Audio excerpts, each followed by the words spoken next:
armored vehicles were reportedly seen inside Gaza this morning.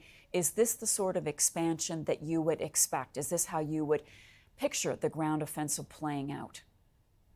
Yes, as I think I've mentioned previously, what I think is going to happen, and when we have evidence now that some Israeli army is as far south as the Gaza Wadi, so they will isolate the northern part of Gaza, the bit that they asked the civilian population to vacate, which is, of course, a very tall order when you consider the numbers of civilians involved. And there have been, as I mentioned, Israeli armor sighted in the vicinity of that southern boundary, the Gaza Wadi. Then what is happening in some of the neighborhoods north of Gaza City is that the Israelis are surrounding them with armor, and at a certain point, if they haven't done so already, they'll enter the tunnel systems and the urban areas in order to clear them out, which will be a particularly tough fight.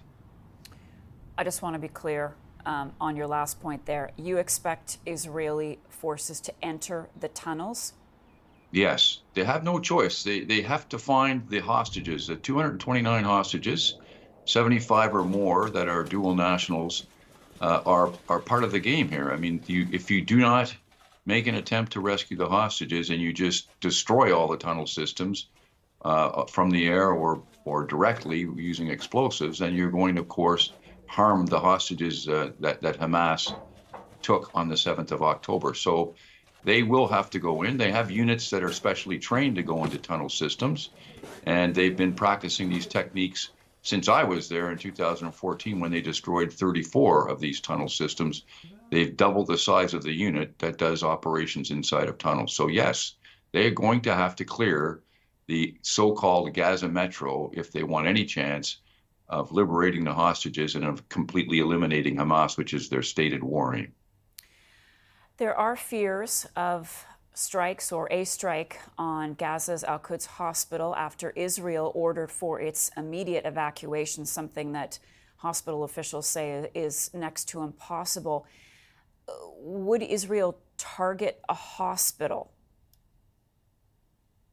Israel will target they've targeted mosques, etc. So a cultural site, according to the laws of armed conflict, and hospitals included, are not legitimate targets unless they are being used by your opposition.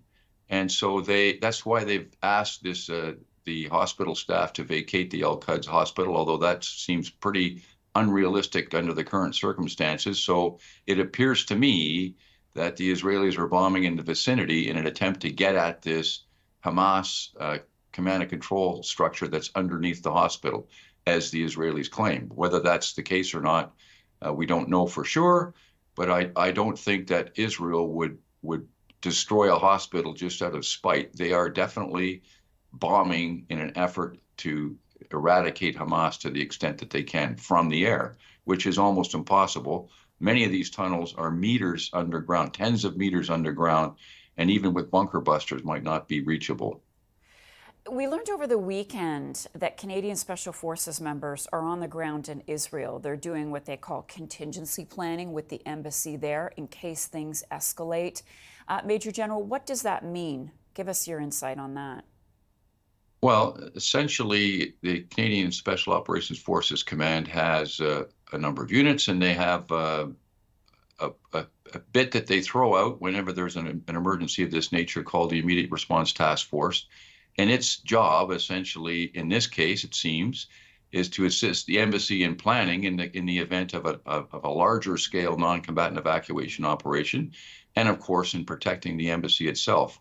And because the Special Operations Forces are on a higher state of readiness, they're the first tool in the toolbox that the government and the Department of National Defense usually reaches for.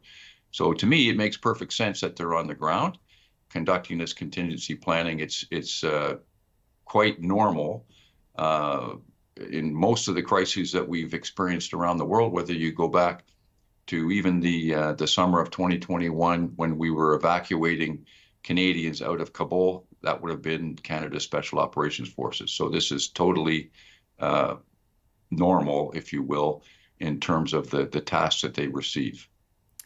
Retired Major General Denis Thompson, he's the former NATO Task Force Commander and former Force Commander of the Multinational Force and Observers in Sinai. Again, always appreciate talking to you. See you soon.